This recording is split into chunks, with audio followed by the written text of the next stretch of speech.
தினமொரு வசனம். லூக்கா 12வது அதிகாரம் 15வது வசனம். பின்பு அவர் அவர்களை நோக்கி, பொருளாசையை குறித்து எச்சரிக்கையாயிருங்கள். ஏனெனில் ஒருவனுக்கு எவ்வளவு திரளான ஆஸ்தி இருந்தாலும் அது அவனுக்கு ஜீவன் அல்ல என்றார். பொருளாசையை வேதம் விக்கிரக ஆராதனைக்கு ஒப்பிடுகின்றது. ஆதியாகமம் துவங்கி வெளிப்படுத்தின விசேஷம் வரைக்கும் பொருளாசை என்பது தேவனால் தொடர்ந்து கண்டிக்கப்படுகின்ற ஒரு பாவமாய் இருக்கின்றது.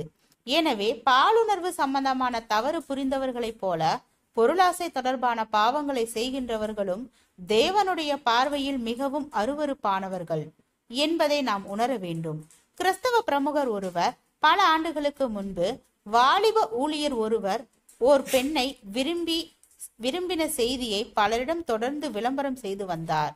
கர்த்தருடைய ஊழியர் ஒரு பெண்ணை அப்படி விரும்பலாமா? காதலிப்பது ஊழியருக்கு அழகா என்பது போன்ற கேள்விகளை கேட்டு பலரிடம் அந்த ஊழியரை குறித்து மோசமாக பேசி வந்தார்.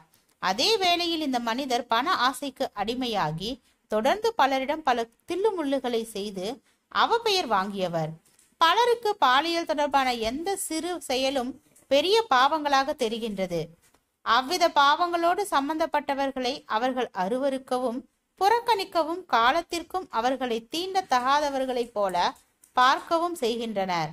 அதே வேளையில் பண ஆசையினால் செய்யப்படும் பாவங்களை சாதாரணமாக எடுத்துக் கொள்கின்றனர்.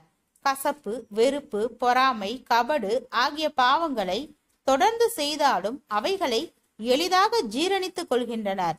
பாலியல் தொடர்பான பாவங்கள் தேவனுக்கு முன்பாக எவ்வளவு அருவருப்பானதோ அதே அளவிற்கு அருவருப்பானவைகளே பண ஆசை சம்பந்தப்பட்ட பாவங்களும்.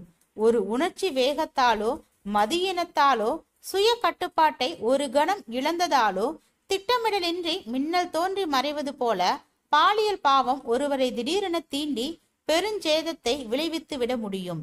அதே வேளையில் பொருளாசை தொடர்பான பாவங்கள் ஒருவர் வேண்டி விரும்பி தன்னோடு அணைத்து கொண்டாலன்றி நிகழாது.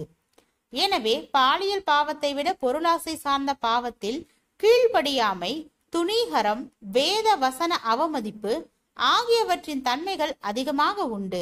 எனவே பாலுணர்வு தொடர்பான விஷயங்களை எந்த கண்ணோடு பார்க்கின்றோமோ அதே கண்ணோடு பொருளாசை சார்ந்த காரியங்களையும் பார்க்க வேண்டும்.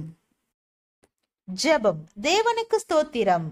தேவனே, நாங்கள் எங்களுடைய வாழ்க்கையில் பொருளாசை சார்ந்த பாவங்களை நீக்கி தேவ சித்தத்தின்படி வாழ கிருபை பாராட்டும். ஆமீன்.